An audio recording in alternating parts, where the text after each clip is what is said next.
तो इस एपिसोड की शुरुआत में हम देखते हैं कि अब वो एल्डर वैंग और सबको उस फॉर्मेशन के पास ले आता है और वहाँ आने के बाद वो कहने लगता है कि ये हमारी तियान स्वान शॉर्ट सेक्टी है, जिसे देखने के बाद या उसके पीछे एक लगाती है और वो कहने लगता है कि नहीं, ये डोंगसिंग पैविलियन की थी और ये डोंगसिंग पैविलियन की ही है। और अब पीछे मिस वो आगे आते हुए कहने लगती है कि इस फॉर्मेशन को देखो, ये बहुत ज्यादा ताकतवर फॉर्मेशन है। तो प्रिंस ताई भी कहने लगते है कि तुम इस फॉर्मेशन को देख रहे हो, ये इतनी ताकतवर है कि इसने अंदर स्पेस एंड टाइम को भी रोक रखा। और अब याओ ये देखकर हैरान हो रही होती है और वो कहने लगती है कि ऐसा हुआ तो अगर कोई भी अंदर बंदा हुआ तो वो तो पूरी तरह से जम जाएगा और वहीं पर ही खड़ा रह जाएगा और मारा जाएगा। और मुझे तो लगता भी नहीं है कि टाइम एंड स्पेस को कोई फॉर्मेशन रोक भी देगी। जिसे देखने के बाद प्रिंस ताई कहने लगते है कि सब कुछ पॉसिबल है अगर कोई भी बंदा ताकतवर हो। और फिर वो आगे आते हुए कहने लगता है कि लेकिन मुझे इसमें कुछ गड़बड़ी लग रही है, क्योंकि ए फॉर्मेशन को चलाने के लिए बहुत सारी स्पिरिचुअल पावर का यूज होता है और ये तो बहुत ज्यादा ताकतवर है। इसके लिए स्पिरिचुअल पावर कहाँ से आ रही होगी और ये जब से ऐसी की ऐसी कैसे हो सकती है। और अब सुसैन उसके अंदर जाने का बता रहा होता है और वो कह रहा होता है कि अब हम इसके अंदर जाने वाले हैं या नहीं। तो वो कहने लगता है कि इसके अंदर कोई खास ही आदमी जा सकता है। और अब याओ ये देखकर अपना वेपन उठा लेती है और वो कहने लगती है कि मुझे इसके अंदर जाना है, मुझे कुछ भी फर्क नहीं पड़ता। और अब ये देखकर मिस वो उसे रोक रही होती है कि प्रिंस दाई भी उस फॉर्मेशन को तोड़ने की सोच रहा होता है और वैंग आओ उसके अंदर आसानी से घुसने लगता है, जिसे देखने के बाद वो कहने लगता है कि तुम इसके अंदर नहीं जा सकते हो, ये तुम्हें पीछे फेंक देगी। और अब ये देखकर वो उसके अंदर आसानी से घुस जाता है तो वो हैरान होने लग जाता है। और अब याओ कहने लगती है कि तुम तो ऐसा ताकतवर बता रहे थे। और अब वो भी उस पर एक हमला कर देती है, लेकिन वो फॉर्मेशन उसे पीछे फेंक देती है, जिसे देखने के बाद प्रिंस ताई कहने लगते हैं कि शायद वैंग आओ वो खास बंदा होगा। और अब हम देखते हैं कि वैंग आओ सीधा अकेला ऊपर जा रहा होता है और अब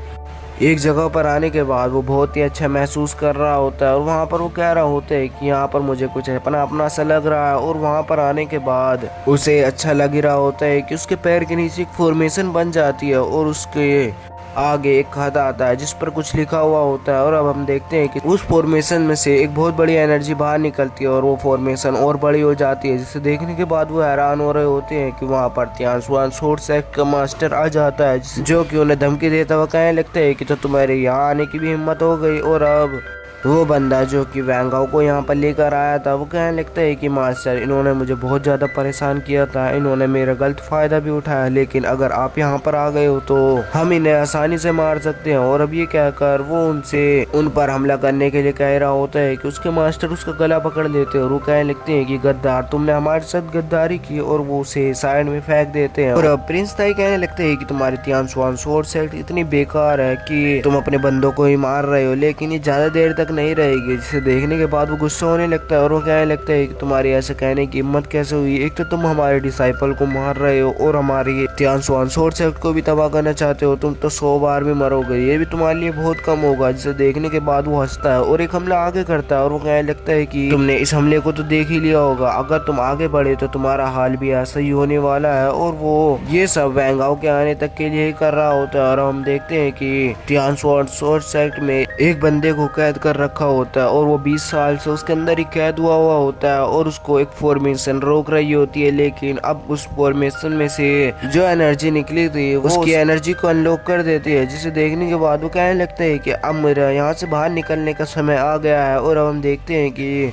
वो पूरी जगह टूटने लग जाती है और उसकी फॉर्मेशन और उसको जिन चेन्स ने रोक रखा होता है वो भी टूटने लग जाती है, जिसे देखने के बाद बाहर के 2 गार्ड्स कहने लगते हैं कि हमें यहाँ से भागना होगा, कि तभी वो गेट पूरी तरह से टूट जाता है और वो बाहर आकर कह रहे होते हैं कि दिन कितना अच्छा लग रहा है कि साइड में से एक और बार एक धमाका होता है और वहाँ से एक और एल्डर बाहर निकलते हैं जो कि दोस्त ही होते हैं और वो बातें कर रहे होते हैं कि नीचे से भी एक धमाका होता है और वहाँ से भी एक मास्टर बाहर निकलते हैं जो कि उनके साथ और डोंगसिंग पैविलियन का हिस्सा होते हैं। और उन्हें देखकर बाहर के कुछ एल्डर उन्हें रोकने के लिए आते हैं और एक फॉर्मेशन बनाकर उन्हें वापस से कैद करने की कोशिश करते हैं, लेकिन एक फॉर्मेशन जो कि उनकी फॉर्मेशन से बहुत बड़ी होती है वो उन्हें वहीं का वहीं मार डालती है। और वहाँ पर एक और एल्डर आते हैं जो कि उनके साथ ही होते हैं और अब वहाँ पर वो कहने लग जाते हैं कि तो शायद डोंगसिंग पैविलियन को एक नया सक्सेसर मिल गया है, इसकी वजह से हम 20 सालों बाद आजाद हो पाए हैं। और वो कहने लगते हैं कि तो अभी हमें देरी नहीं नहीं करनी चाहिए, उसके पास चलना चाहिए, क्या पता उसे हमारी मदद की जरूरत हो। और अब हम बैंगाओ को देखते हैं जो कि वहीं पर बैठा हुआ खत पढ़ रहा होता है जो कि उसकी माँ ने दिया हुआ होता है, और वो